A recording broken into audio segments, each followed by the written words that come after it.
All right, guys, welcome to Average Takes. Right now, we only have two-thirds of us, but we just got done recording our interview with Jared Carrabis of Barstool Sports. So I just want to give a huge, huge thanks to him and the time he took away. This podcast is awesome. Jared talks about so much stuff. You have to listen, pay attention.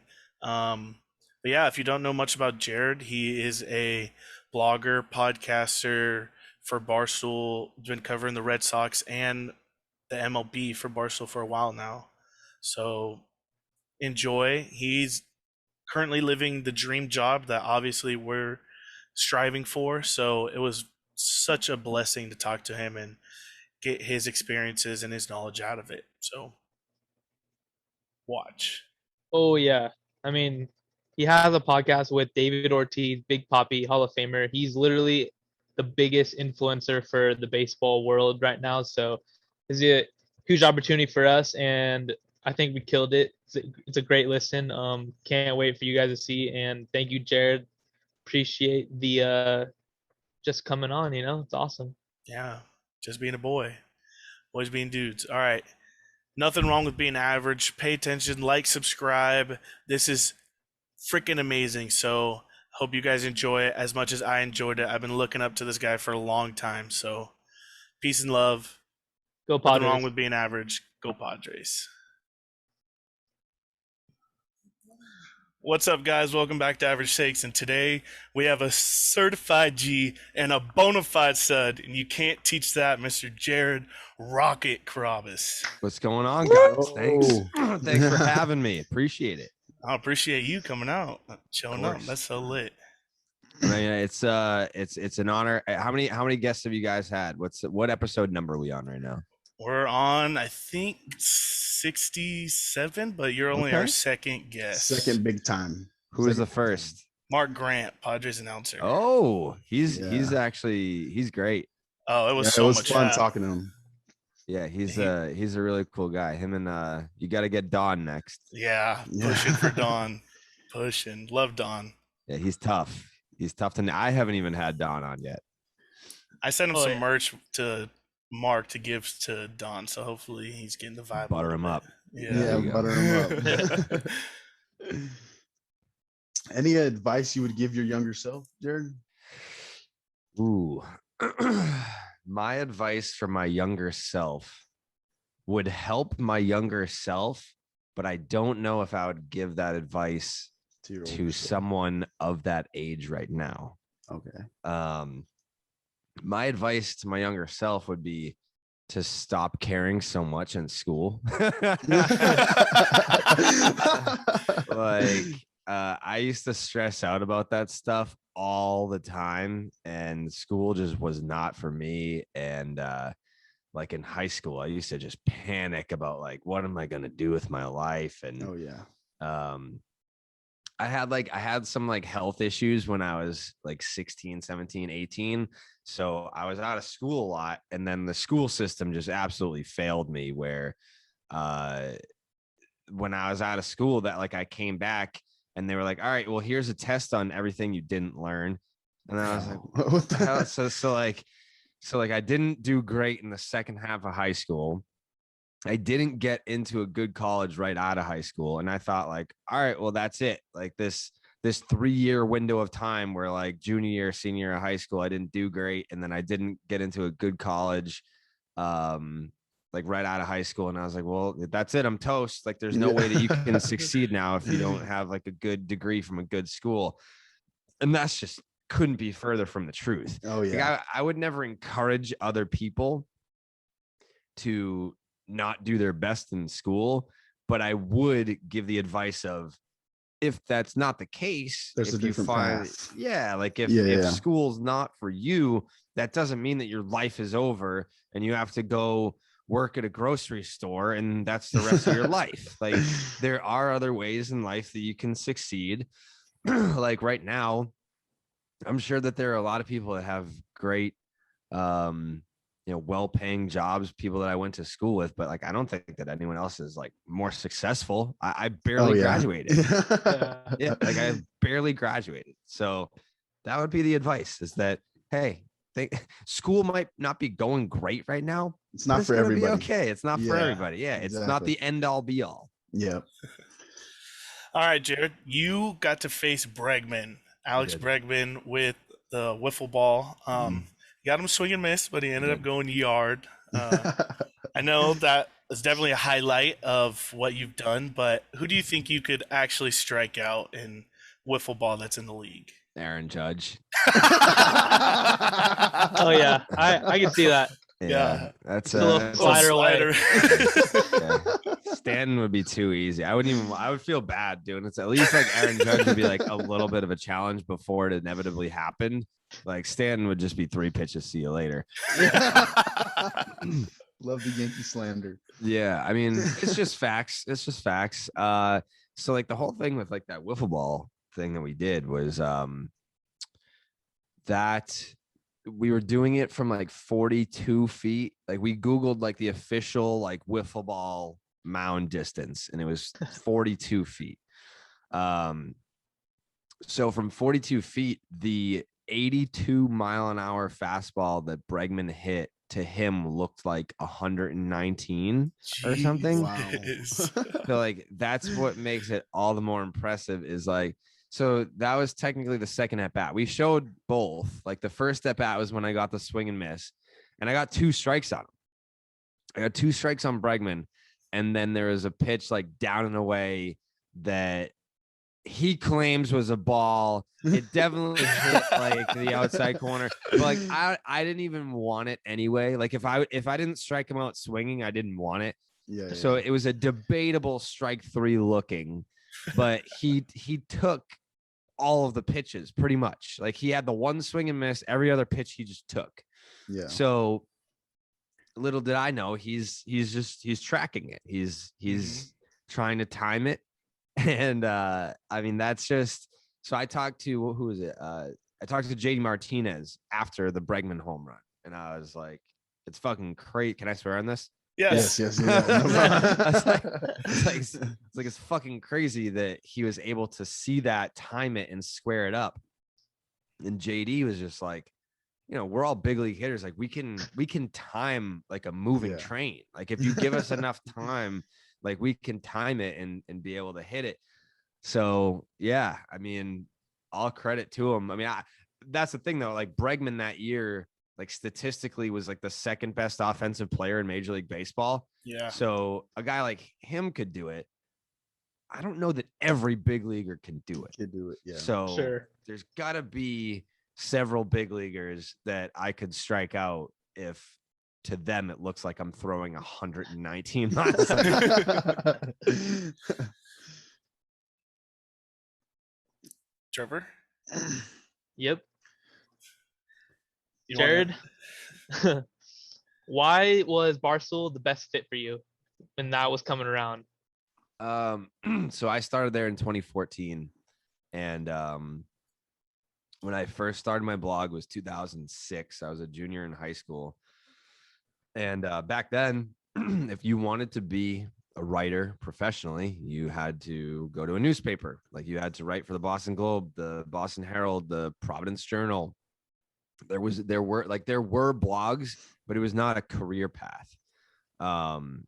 So I originally wrote how I wrote now, just like I didn't swear back then because my mom read my stuff. And so I was kind of writing as a fan. And then as the years kind of progressed, I was like, all right, well, I think I'm gonna write like I'm in the press box, but I'm not. But I'm gonna write like a beat writer because I'm practicing to eventually get hired by one of these newspapers because I want to do this for a living. And you know, if I have to, you know, sound like them to get a job, then like that's what I got to do. Yeah. So, I mean, it was doing well on MySpace, like, cause that's where I started. Like I started on like MySpace because I didn't know how to build a website. So you could originally like post blogs on MySpace and build an audience and whatever. And it was all just like built in there. But then eventually I built like a website with help from one of my buddies. And, I was like writing, like I was in the press box, and then I got hired by this, they were not a magazine. but like they were. It was called like the New England Baseball Journal is what it was called. They were like a monthly like magazine, but it was like a newspaper type deal.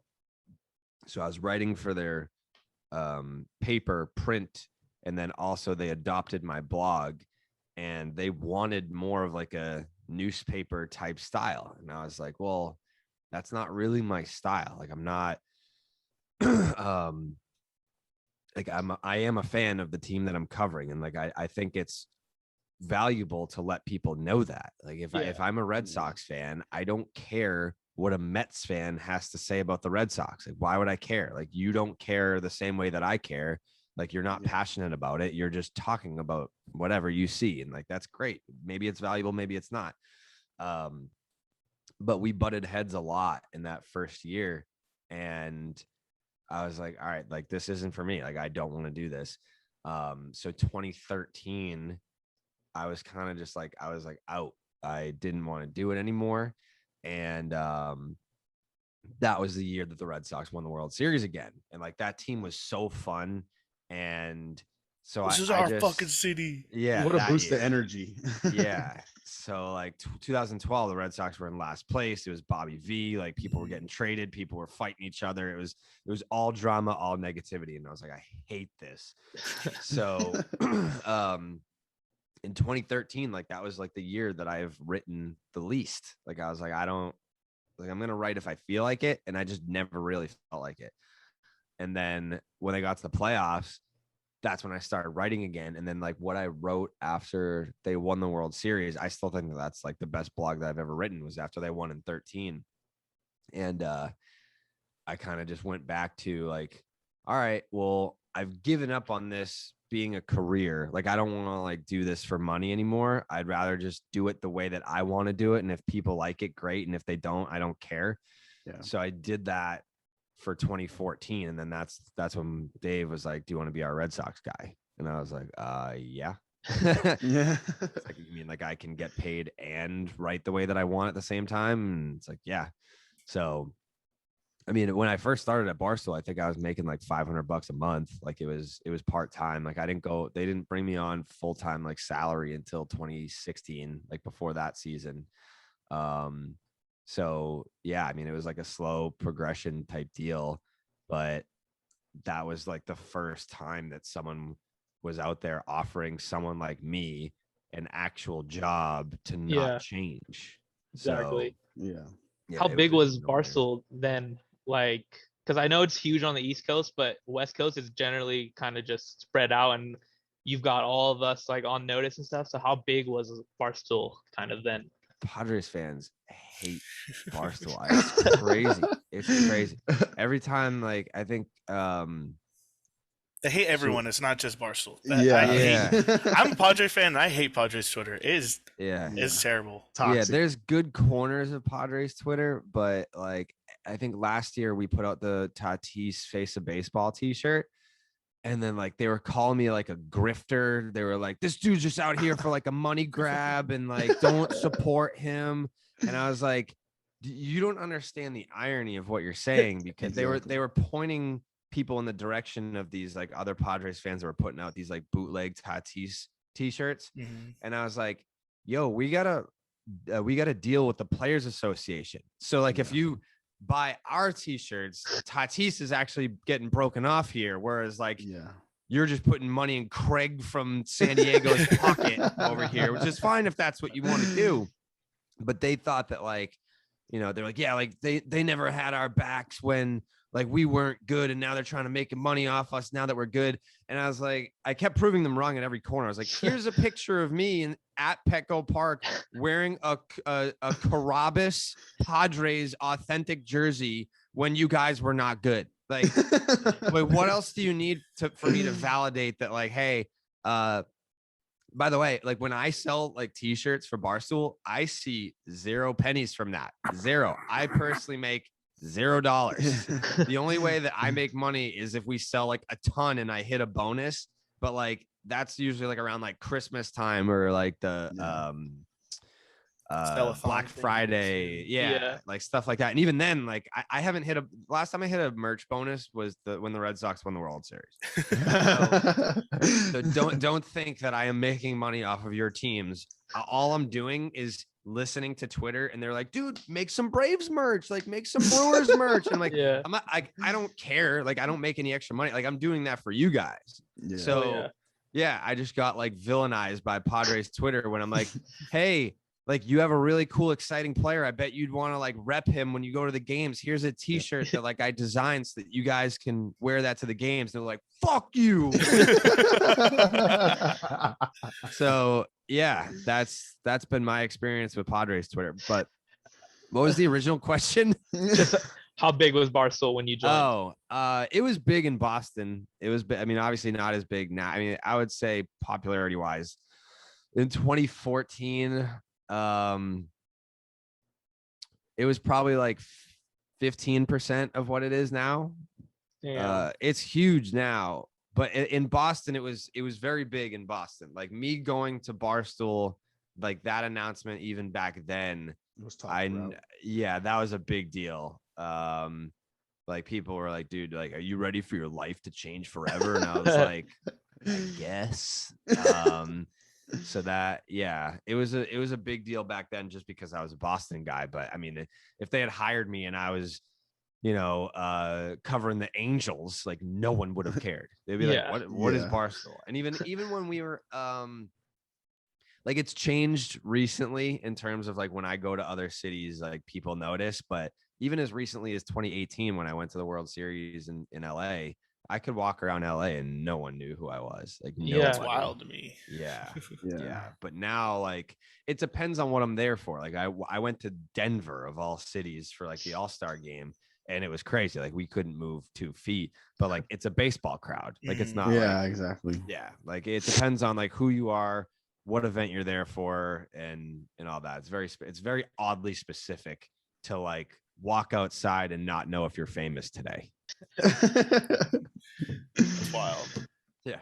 Well, fast forwarding from 2014 to now, you got podcasts starting 9, Call him Papi. Is there one dream guest you'd have, dead or alive, that you have on today? Lamar Bonds. Barry Oh, Bonds. yeah. If I could sit down with Barry, like some of these, when we do interviews for like Starting 9, Section 10, it's like 20 minutes, half an hour, whatever. Like you get in, you get out, and you cover the basics. The Call Him Papi show, the first episode, they were just like, all right, so it's just you and Papi. Like you're just gonna interview him, and he's gonna give you as much time as you want. And I was like, cool. And they were like, did you? Yeah, they're like, did you prep? It was the best episode. It was great. Yes. And they're like, did you like how much prep did you do for this? And I was like, none. And they're Your like, entire life. they're like, what? They're like, you know that like, you know, he's never done anything like this before. Like he's given you like as much time as you need. Like, and I was like, yep. And they're like, and you did zero prep. Like, yep. They're like, I got to talk to him. It was like an hour and 45 minutes. There was like one question where I was like, what year did you think was the most like challenging for you mentally? And he was like 2009. It was a while before I hit my first home run. And I was like, yeah, May 20th. And he was like, how the fuck do you know that? So the interview that we did yesterday was with Pedro. And so we were like up on a roof in Boston. And I forget what I said, but like I did that thing again where I just like pulled like a random date or a random number out of my ass. And like Papi stops the interview and he's like, see, this guy's an asshole. Like, he's like, how he knowing all that shit? It's very funny, like doing those interviews. But like, I would love to do like a long form something like with Papi, because I feel like that's the only way like Barry's gonna do something like that. Yeah, like he's not gonna want to sit down with someone that he doesn't know. I don't even know if they have a relationship, but I'm sure he's more willing to sit down and be honest with a former player who is like a Hall of Fame caliber player. They're on the same set. Like, yeah, it's like you've also been villainized in the media before, and you know what it's like as a lefty power hitter, like what it takes to to hit 500 home runs. Barry hits 700, but yeah, I think that would be fascinating. How did Colin Papi get about like Did that you seems ask wild to him? me. Like Yeah. Big Same. Papi, who's fame. I mean, that makes sense. Yeah. So I had just moved to New York. I moved to New York in August of 2017, and then that December we had our Christmas party at this bar right down the street from where my apartment was. And I was in the bathroom, and this dude just walks up to me, and he's like, "Hey man, are you Jared Carrabis?" And I was like, "Yeah, what's up, dude? Nice to meet you." And he was like, he's like, "I work with David Ortiz." And I was like, "Sick, man. Yeah." And like, how many Can't people believe work for David Ortiz? Yeah. Like, if you're excited to meet me, a nobody, and you want to like be like, yeah, like what can I say to impress this guy? It's like, I work for David Ortiz. It's like, well, like, what does that mean? Like, do you like you get his coffee? Like, what is that? Yeah. Like, how close are you? And then he whips out his phone and shows me that he is like has Papi's like Instagram and Twitter like logged into his phone. And I was like, oh, so you've got the nuclear launch codes. Like, you must be pretty Trusted high up. source. Yeah, you're very trusted by David. So we exchanged information, and we just kept in touch like over the years. And last summer I was like out to dinner, and like he hit me up and was like, he's like, "Hey, Papi's trying to get into the podcast game." And I was like, "In general, or like with Barstool?" And he's like, "No, like with you and like Barstool." And I was like, What? okay, yeah. It's like, and like even then, like I don't get excited for things until they happen. I don't stress out about things until like I don't stress out about things until I know that I have to deal with them.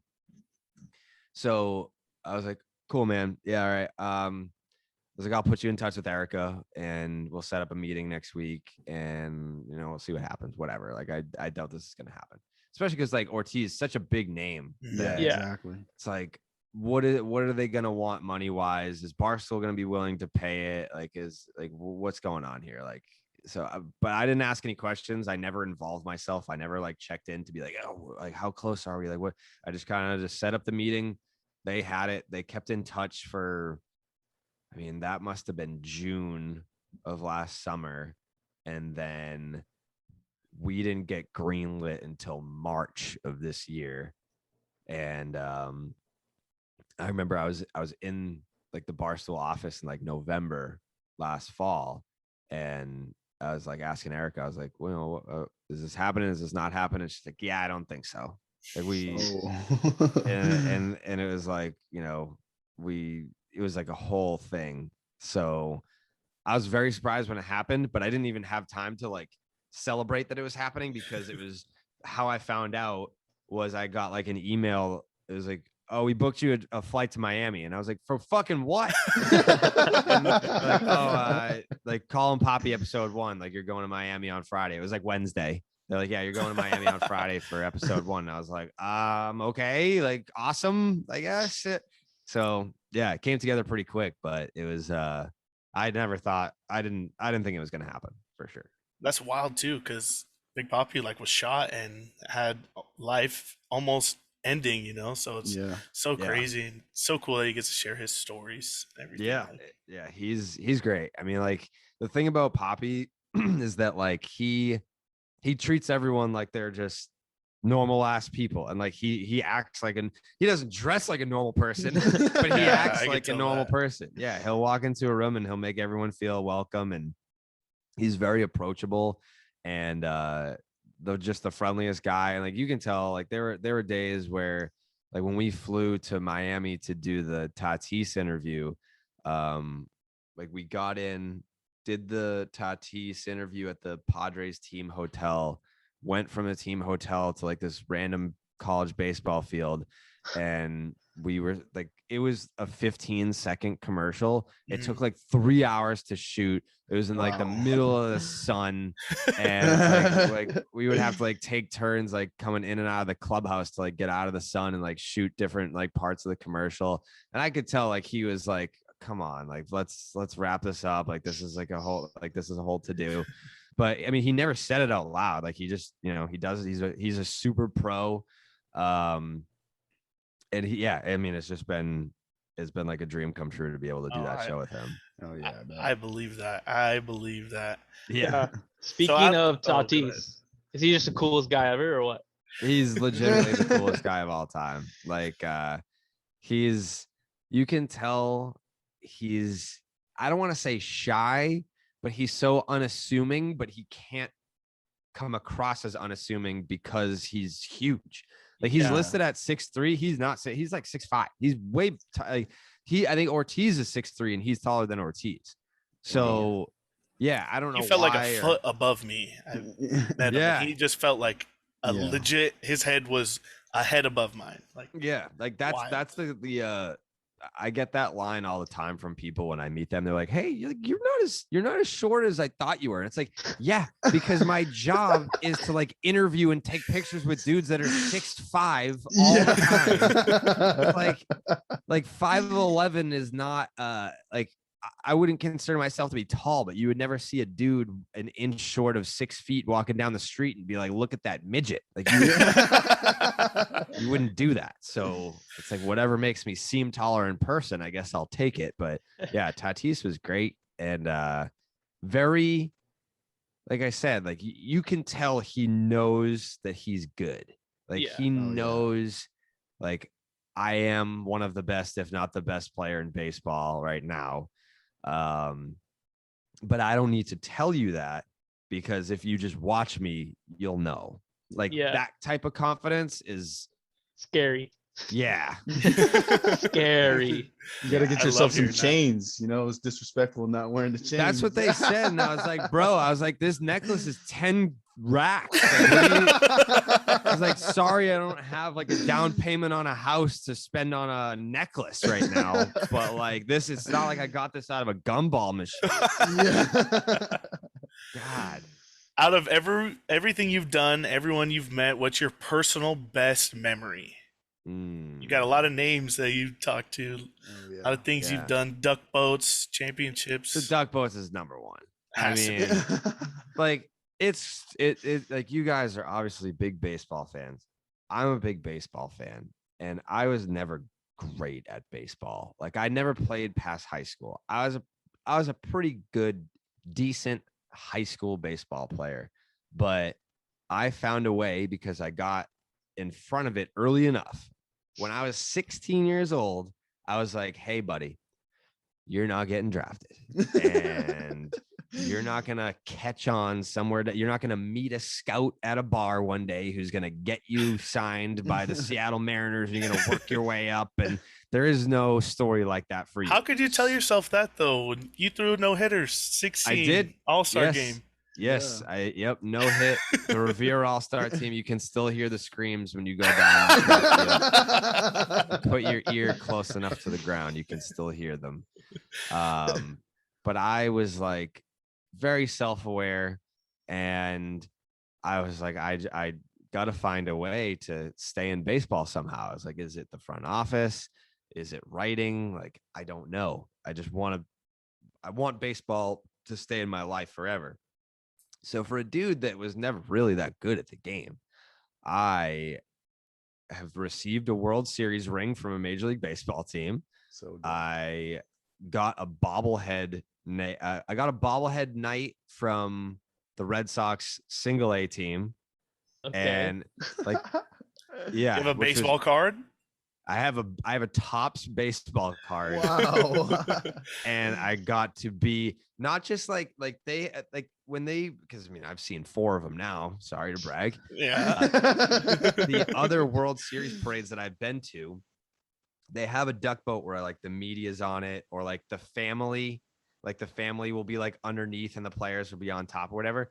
Not only did I get to be in the World Series parade, like I got treated like I was on the fucking team. Like there were people in the crowd wearing like Section 10 t-shirts. There were dudes that were holding up Stay Hot Rocket signs in the crowd. People were like, I was standing next to JD Martinez, who is arguably the best offensive player on the team. Yep. And people are going, Carrabis, fucking goal. I'm like, dude, this is JD right here. So like never had a single like professional baseball, never mind like moment, like or accomplishment. Like I never had a single second as one period, but I got to like experience all the cool things that you would if you were a championship like superstar baseball player. Yeah. Like when I go to Fenway, people want to take pictures. Like people had signs and were cheering at the parade, got the ring, got the baseball card, got the bobblehead night. I have no complaints. If I died tomorrow, I would be like, we did it. Content. We did it. We fooled them. Yep. We pulled a fast one on society. We basically got to get the superstar MLB player treatment, and we were not an MLB superstar. No. Like we didn't even come close, but we got treated that way, so that's a win. Yeah, I mean, I don't know how we ever top that unless we just do it again. That's why their memory is a beautiful thing. Yeah, That's so sick. which is cool because We're still the waiting Red for our Sox- first one. Yeah, it's coming. It's coming. So the Red Sox this year, they had one of those 360 cameras on the duck boat, and they put the footage on an Oculus and gave it to me. So Oh. I can relive Oh, the best day of my life. No That's way. like I'm there again. Yeah. Wow. Like Just get a couple beers in you and you're Yeah. good. yeah. It's almost like reliving it for the first time because half of it I don't actually remember. There's I was at the game on Friday night and I ran into Jason Veritek's wife, and she was like, yeah, like we don't have a ton of pictures together. I was like, we don't have like any pictures together. And she's like, yeah, we do. And she like pulled up a picture on her phone. And I was like, when the fuck is that from? And she was like, oh, that was like after the duck boats came in and everyone got off the duck boats and we took a picture in the tunnel. And I was like, I don't remember even seeing you that day. Like, I don't even remember running into you. Like any conversations that we had, like does not exist in my brain. But yeah, no, great time. And I would recommend, you guys finding a way into the Padres World Series Into the championship Ducks. Yeah. celebration. Well, you if saw at we all won possible. one playoff game or two playoff games. We had a Oh, it's crazy. massive parade, so Yes. we're ready. City San Yeah. Diego's Yeah. ready. Yeah, you guys are practicing your parades, and I mean, if that ever happens, if the Padres like make a run, whether it be this year or in the future, I am definitely coming back to San Diego. Can't wait. Yeah. Oh, yeah. Can't wait for that. Definitely. Can't wait Yeah. for that. I've We'll been buy you there a beer. twice. We'll buy you a I'd beer. love that. Yeah. Let's do multiple beers. Petco's so nice too. How love do you it. rank Petco? Yeah. Where do you rank Petco? So I can't accurately rate it because I've never been to San Francisco. I've been to the city, but I haven't been to Oracle. Okay. And everyone says it's like Oracle is 1A and Petco is 1B. Like those are the two that everyone puts up top. I love Coors. I feel like Coors doesn't get enough credit because everyone wants it has like a negative connotation to it Mhm. because the balls fly out. And it's like, that has nothing to do with the aesthetic of the ballpark. Yeah, exactly. Yeah, like that's not. And also, who complains about home runs going 470 feet? Yeah. Like, why is that a bad thing? But yeah, I would put it very high in terms of the ballparks that I've actually been to. I mean, it's interchangeable. Coors Field and Petco Park are like 1, 2. All That's right. awesome. Yeah, Nice. I loved it there, and they We're were heading so to cool to me. Oracle at the end of the month Are you? for the last series of the game, Padres Giants. Hopefully, there's some playoff implications there. Ooh, yeah, I mean, I could definitely see it. I mean, I would imagine that that's going to be meaningful for one, if not both of those teams. Oh Yes. yeah. I hope Yeah. so. Yeah. The Beautiful Padres, there, They what need was to really step cool up. when I went to Petco, I forget his name and I'm such an asshole for not remembering. There's this dude that he worked for the Padres and he brought me into the team store and he was like, pick out whatever you want. And I was like, for real? He's like, yeah. He's like, yeah, go ahead. And I wish that happened like now because I would definitely get way more shit. But I got like Tony Gwynn baseball socks. I got a Tony Gwynn bobblehead. I got like a Ken Caminetti bobblehead. I think I got like the Padres like camo Father's Day baseball socks. Like I have those somewhere. And then they custom made me like a Padres jersey with like my name and number on the back. That's so sick. Yeah, no, it was awesome. It was awesome. And like when I was there, Tatis was hurt, so he wasn't playing. But yeah, it was a top-notch experience to get to that ballpark. And then like they were super nice. Like as far as like, you know, a team being like, hey, this guy's here, like let's do something special. Like I would put the Padres like right near the top. Yeah, they're always pretty good at trying to do things like that. Yeah, the games they try to shout out every famous person there. I feel like Really? Yes, they love it. I mean, well, because the Padres didn't have a national attention forever. It was, you know, we were a bad baseball team, so Yeah. play bad baseball. No famous people don't want to show up. So Yeah. Are there famous Padres fans? Not really. I mean, it's kind of hard without a championship, but I mean, when I was there, Russell Wilson, Drew Brees, like the people who live in San Diego, like off season wise, they're there for games every now and then. So, question for you guys: were you guys friends originally, or did you guys meet through Padres Twitter? No, all friends. All high school friends. Oh, okay, yeah, that's cool. Yeah, I don't think I could be able to stand a Padres Twitter guy. Yeah, they're super aggressive. And they don't know much, so it's hard. Yeah, they see what's up front, not the whole picture. Yeah, it's weird because, like, I mean, I get it. I mean, they're wrong, but like, I get it when they're like, "Oh, you're just trying to make money off us now that we're like a good baseball team," and it's like, well. Like that's kind of how that works. That's how it happens. It's called supply and demand. Like there was no demand for Padres merch 2 years ago. There just wasn't. So now there is, and we're trying to give it to you. Like that's the demand. So here's the supply. But yeah, the people that were like coming at me personally, I was like, dude, I don't like. I never tweeted it, but I really wanted to be like, I don't make any money from this. I make $0. So I'm just, yeah. I mean, I still have the shirt. Like I wear, that's what I do. I have it.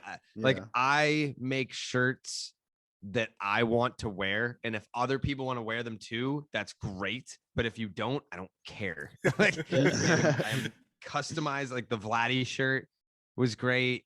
I love like all the Legend series. Yeah, we need the more Legend of these. series. More of these. Yes. Like that.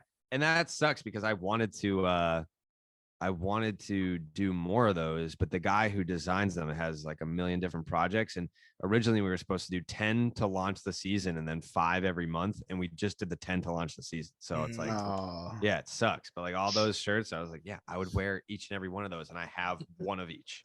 Yeah. Love it. All right, let's wrap it up. Shanny, you want to ask the last question? Yeah. What is the biggest name in your cell phone?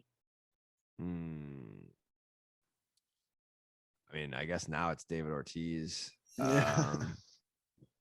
I guess besides like the obvious, like I could go through right now, just like randomly shout out some contacts as I see them and scroll by. I like that even better. Probably Dave. I was thinking Dave, maybe. Yeah, well, that's obvious. Yeah, true. Yeah, Portnoy counts. Rocco Baldelli's in here. All right. Nice. You had him on. Daniel Bard's in here. Love his story, Daniel Bard. He's awesome. So cool to have him back. Trevor Bauer, we're not allowed to say that name right now. Yeah, not allowed to say that. And or on this podcast either. So. No. Andrew Benintendi, Bo Bichette, Shane Bieber, Big Cass. He used to be in the WWE. End Zone Cass. Heim Bloom. Nice. Aaron Boone. Fraternizing with the enemy. Yeah. Archie Bradley. Alex Bregman. Alex Bregman's dad. Yeah, I don't know. Great contact. That picture His he posted dad- the other day was so funny of like the castaway beard, Alex Yeah. Bregman before he came back. Oh, that was Yeah. hilarious. Bregman's dad is a quality human being. Yeah, he's a dude that he is unapologetically himself. So is it hard when you have to criticize all your friends that are in the league? Like you have I just don't. not allowed to talk about them. Yeah, I plead the fifth. Yeah, I mean, like there's some guys that it's like you can't avoid it. Like when Yelich was struggling bad last year, like we had to like talk about it because it was such a like you're such an important player for the Brewers. And when Alex Cooper might be the answer to that question. Yeah, now. Oh. Call him daddy. Yeah, Mother she's Cooper. All right. yeah. Like in terms of popularity right now, it's her and Portnoy, and I would imagine that if one person said, "Hey, I have this like 10,000 person stadium to do like a live speaking," I bet she fills it up first. Yes. All right. She is huge right now. Just Yeah. signed that Spotify deal. Yeah, Money. yeah, huge. So I'm gonna say Alex Cooper. After all the baseball players in there, the girl that That's a talks great about answer. dicks. Alex Cooper's my pick. But yeah, there's times where you obviously have to, and I think from any conversations that I've had with players about it, they're cool with it. They're like, we get it. You can't like hype us up if we suck, and if we suck, then we know we suck. Yeah. It's not like we're in denial about sucking. So if you've got to say it because like you're getting pressure from people to be like, why won't you say this or why won't you say that? Like, trust me, we get it. As long as you do it in a way that isn't like mean or malicious. And sometimes I still do that. Sometimes I'll do that. Like I'll be like, get this guy off my team or whatever. But, it's never someone that I know personally. Like, I mean, if I know you personally, like I'm never gonna be like, get this guy off my team. Like this guy sucks. Like that would just be weird. It'd be super weird. But yeah, I think now when I first started, it was the blog. Like you had to write the blogs and you wanted to be edgy, and it was almost like wanting to gain acceptance from other media outlets, because like other media outlets would look at you and not take you seriously. But then if you said the things that they wanted to say but couldn't because of their restrictions with like a newspaper or something, then it's like, oh wow, like this guy's like raw and he doesn't give a shit. I like that.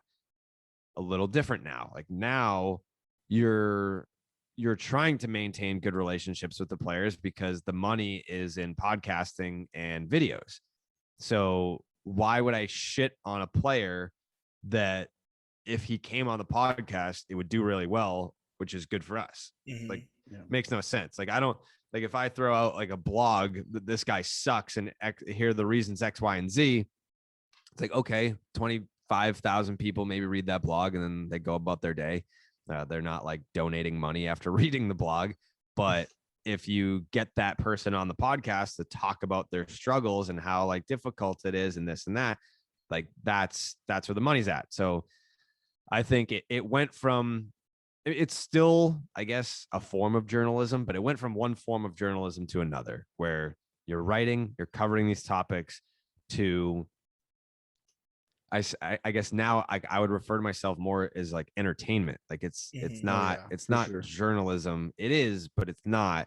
It's more entertainment than it is like, I'm not a reporter. And yeah. So, but which I find more enjoyable. Like I always compare it to like when AMC does the, they would do like Breaking Bad and then they would do like the talk shows after. Oh yeah, like, they would do like the Talking Dead after Walking Dead. Like I prefer that the podcast that I do, at least like Section 10 and Starting 9, like Call Him Papi is its own thing. Like Call Him Papi is the show. Like Call Him Papi is like the Netflix series. But Starting 9 and Section 10, those are more the talk shows after the show. Like you Mhm. watch the games and then you want to like talk about them after. Yeah, and that it's makes more sense. entertainment. So yeah, that's how I view it. And I think it's much easier to maintain relationships with players that way. Mm-hmm. All right. Well, Jared, this was awesome. Thank you so Yeah. much. Like, Yeah, you guys are awesome. yeah, Appreciate it. yeah, appreciate this so much. Of course. Any advice you'd give us? Last question, my bad. Yeah, I mean, I would for you said your episodes are in the 60s right now, Yeah, something like Yeah. that. and you've only had 2 guests. Mhm. Yes. Yeah. Keep pursuing guests because I think and use the social clip to your advantage. Like I know that you're recording these and you'll have the video. Yeah. So it's like if there's like a clip that's interesting or something that you know that your guest will share, tweet it out. Like if it's like a minute long and you have a guest, tweet it out, tag them, hope that they share it. And if Yeah. you have a guest on, I'm assuming that they have followers that would Mhm. be interested in the rest of your content. So yeah, use your guests to your advantage. I mean, like that's why they're coming on. Like They're they guests, want to yeah. help you. Like yeah, like Yeah. I you know if it's someone like especially like in Major League Baseball, like they're there to help you guys. So use that to your advantage. Where like, if you can tweet out a video, tag them in it, and like they want to share it, like if they said something that they want to amplify on their social media channels, that helps them out, and then filtering followers back to you guys, that Help helps us you out guys too. out. Yeah. All right. We All appreciate right. it, man.